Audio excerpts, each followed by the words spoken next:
Okay, today we're going to work with Google Docs. Since we integrated with Google, we get to use a lot of their new tools. Um, so if in the past you've wanted to use Google Docs, um, but you never got around to making a username and password, you already have one. Okay. Um, Now that you have your at Medford Lakes email address, that comes with all of the Google tools with it. So I'm going to show you how to access that. We're at the home page here. I'm just going to log in. There's actually two ways to get to Google Docs.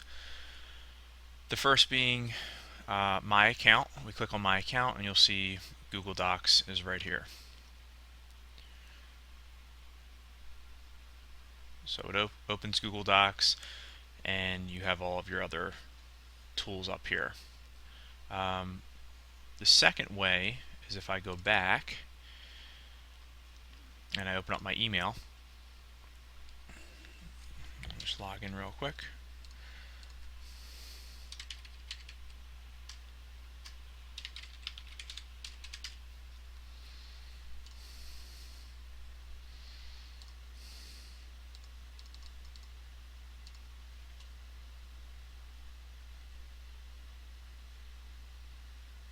Okay. It's also labeled as Drive. So if you look up top and at the top of your email, you'll see that you have Drive. So we're going to open up Drive here. And we're going to first create a document, and then I'm going to show you how to upload a document. So if you have an existing Word document that you've used in the past and you want to share it with someone, you could share it with your students. If you want to do something like a collaborative document or a presentation, you can get as creative as you want. You can do that here. So first, if we go to the Create button, you've got a couple different options here. We've got a document, which is basically like a Word document. Presentation looks similar to PowerPoint. Spreadsheet. A form is a survey. If you wanted to have your students take a survey or send a survey out to your peers. We have a drawing, and right now we're just going to work with a document, which is probably the most common. We'll name this document testing document, and you could put in here whatever you wanted.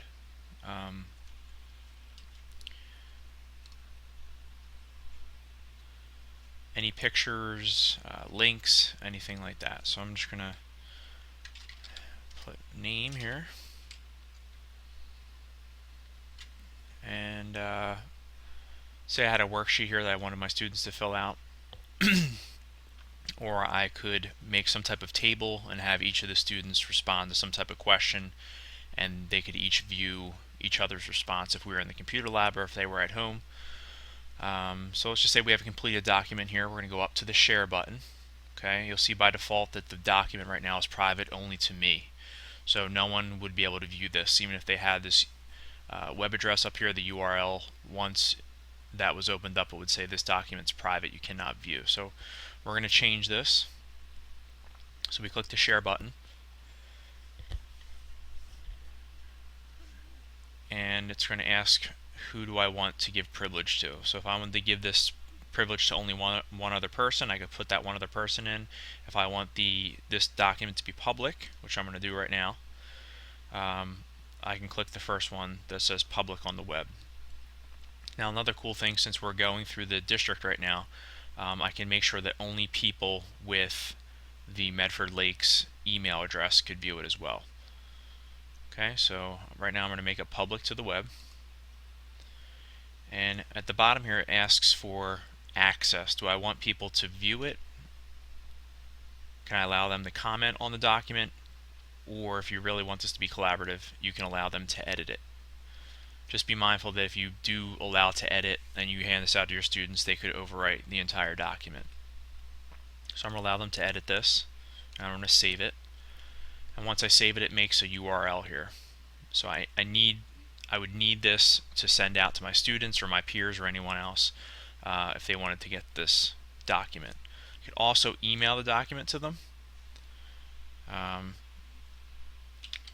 I wanted to send this to myself, and you'll see if you start to type in any letter, it will start to queue up any users in our district. So I'm going to just send it to myself, and I'm going to share this with them. So now the document is public. Anyone with this email address or with this web address could view this, and I also emailed it out to myself. Okay, so that's a document. Working with the document, I'm going to close this. Alright, you'll see that I have some things that I've uploaded here.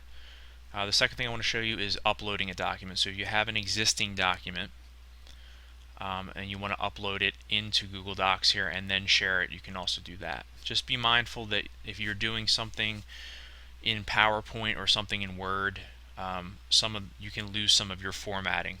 So if you have special borders and fonts and things like that, if they're not compatible with Google Docs, they won't show up in the document. So I'm going to go up to the upload button here.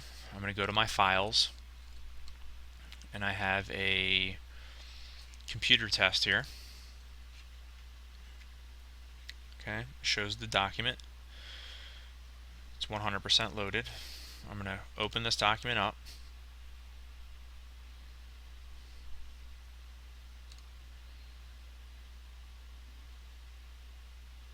Okay, so they're having issues, which is good. Let's close it. We'll open up this one here.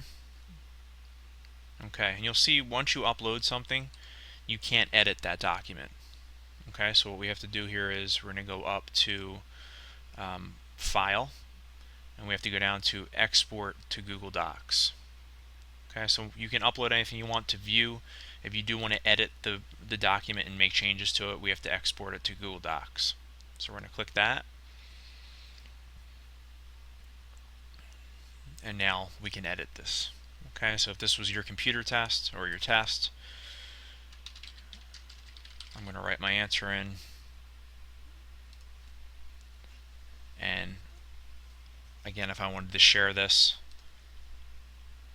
I'd go up here and change the privacy settings on this. Okay, if I needed to email this to a teacher, or if your students are using this, anybody in 5th through 8th grade that has an account, they also have access to this as well. Okay, so that's using Google Docs. Hope you take advantage of it. It's very useful in the classroom.